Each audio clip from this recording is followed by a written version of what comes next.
দুনিয়াব্যাপী বৈচিত্র্যময় খাবারের সন্ধান করে ভোজন বিলাসীরা। আর ইউরোপে তো এর ঐতিহ্য রয়েছেই, বিশেষ করে পর্তুগিজ খাবারের যে ঐতিহ্য রয়েছে সারা দুনিয়া জোড়া। এই পর্তুগিজ খাবারের মধ্যেই বাংলাদেশি একজন, যার হাত ধরে অ্যারাবিক ফুড বা তার্কিশ ফুড পর্তুগালে বিখ্যাত হয়েছে। এই পর্যন্ত প্রায় 6টি ব্রাঞ্চ রয়েছে সারা পর্তুগাল জুড়ে। আজকে পরিচয় করে দিব তার সাথে আপনাদেরকে, পাশাপাশি জানাবো তার এই পেশায় আসার যে শৌখিনতা সেটা কিভাবে সম্ভব হলো, কিভাবে তিনি পর্তুগালে একজন বাংলাদেশি হয়ে তার্কিশ ফুড ছড়িয়ে দিয়েছেন। লিটন ভাই, আসসালামু আলাইকুম। ওয়ালাইকুম আসসালাম। আসসালামু আলাইকুম। জি, ভালো আছেন? আমি যেটা জানতে চাই আপনার কাছে, আপনি একজন বাংলাদেশি, জি, আপনি কিভাবে তার্কিশ ফুডের দিকে ঝুঁকলেন? নর্মালি আমার পেশা এটা আগে ফুডে ছিল না, আমি ইলেকট্রিকের কাজ করতাম। আর মনে করেন এই ইলেকট্রিকের কাজ ধরে আমি দুবাইতে আসার পর যখন আমি তুর্কিতে আসি, তখনই আমি এই ফুডের কাজটা বাছাই করিনি। যেহেতু ওখানে আসে আমরা যেসব লোক বাইরে আসি, যারা আমরা প্রবাসী, তাদেরকে প্রথমে মনে করেন ওই রেস্টুরেন্ট ছাড়া আমরা কোনো কাজ পাই না। আর এখানে কাজ করতে করতে এক সময় এই কাজটাকে আমি অতিরিক্ত ভালোবেসে ফেলাই। আর এটা কাজ করার মাধ্যমে আমি মনে করেন তুর্কি ছেড়ে আমি জার্মানিতে চলে আসি, এবং জার্মানিতেও মনে করেন এই কাজে করি। বিগত 12-13 বছর আমি এই ফুডের কাজ করে আসি, তুর্কিশ যে ফুডটা। তারপর আমি জার্মানিতে যে রেস্টুরেন্ট দিই সেটাতে একটু সাফল্য হওয়ার পর আমি ওখান থেকে, আপনারা বুঝেন যে আমাদের ইউরোপের মধ্যে আমাদের রেসিডেন্ট কার্ডটা খুব ইম্পর্টেন্ট। এটা যদি না হয় আমরা যত ব্যবসা বাণিজ্য করি না কেন আমাদের কোনো ফায়দা নাই। তো পর্তুগাল একটা দেশ যেখানে আমরা রেসিডেন্ট কার্ড পাওয়ার আশায় অনেকে আসি। তো আমি এই কান্ট্রিতে চলে আসার পর এখানে আমি ছোট্ট করে একটি দোকান দিই, যেটার নাম রাখি লিটনস তুর্কিশ গ্রিল। সেটা আমাদের একটা শহরের ভিতরে। আলহামদুলিল্লাহ আজকে আপনাদের দোয়ায় আমাদের এখানে 5-6টা ব্রাঞ্চ হয়েছে।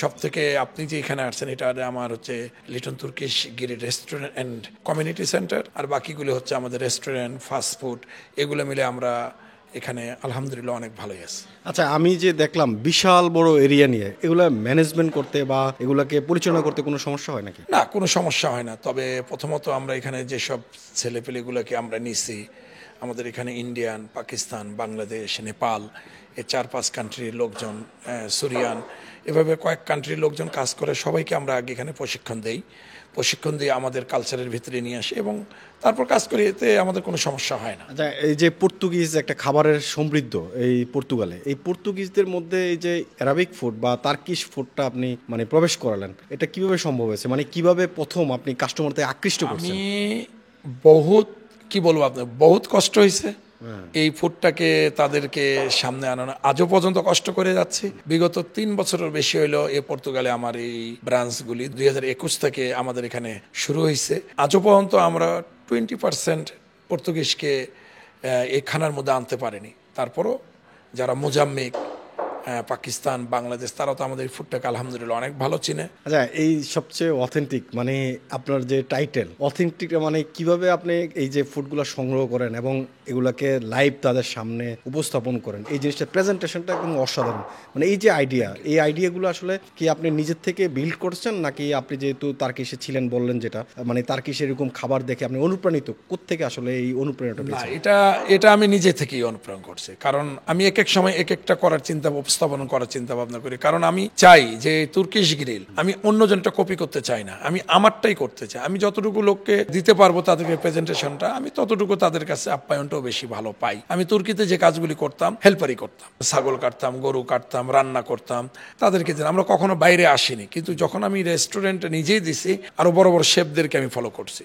আমাদের তুর্কিশ বুরাক ভাই আছেন, যেখানে মনে করেন সল্ট ভাই আছেন, তাদেরকে ফলো করছি। তারা দেখছি আরো বড় বড় শেফ হয়ে যদি তারা সামনে আসতে পারে, আমরা কেন পারবো না? আমরা কিচেনের ভিতরে থেকে আমরা সম্পূর্ণ বানাই, সেটা আমরা যখন বাইরে নিয়ে যাই দিয়ে আমাদের নামটা হয় না। যখন আমরা এইসব জিনিস নিয়ে আমরা বাইরে চলে যাই, যেহেতু আমি নিজে একজন শেফ, তাহলে আমার কাস্টমারের কাছে একটা ভালো প্রেজেন্টেশন দিতে সমস্যা কোথায়? তো এই জন্য আমি এটাকে নিজের ব্রেন খাটাই আমি বাইরে আসার চিন্তা ভাবনা করছি। আলহামদুলিল্লাহ আমি মনে করবো আমি জ্ঞানার হয়েছি, বাকিটা আপনারা ভালো জানেন। আচ্ছা, আমার বাংলাদেশে কোন জেলায় আপনার বাড়ি? কতদিন ধরে আপনি বিদেশে অবস্থান করছেন এবং বর্তমানে আপনার আন্ডারে কতজন মানুষ জব করছে?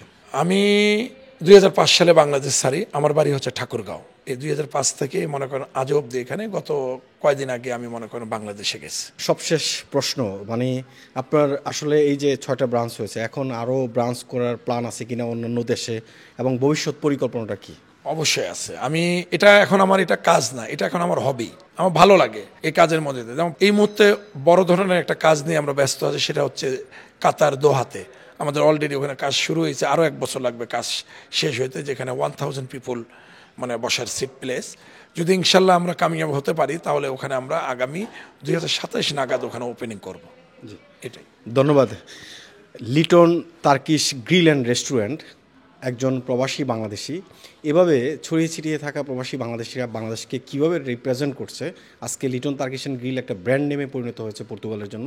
অদূর ভবিষ্যতে তারা ইউরোপের অন্যান্য দেশেও এক্সটেন্ড করবে। আমরা দেখি যে অন্যান্য দেশের বড় বড় শেফরা যেভাবে বিভিন্ন দেশে একটা ব্র্যান্ডের মতো করে তৈরি করে নিয়ে যায়, এভাবে লিটন বাইও একদিন সারা ইউরোপে ছড়িয়ে যাবে, তার দ্রুতি ছড়াবে। সফলতার দ্বারপ্রান্তে পৌঁছাতে মানুষের অনেক কষ্ট করতে হয়, অনেক সাধনা করতে হয়।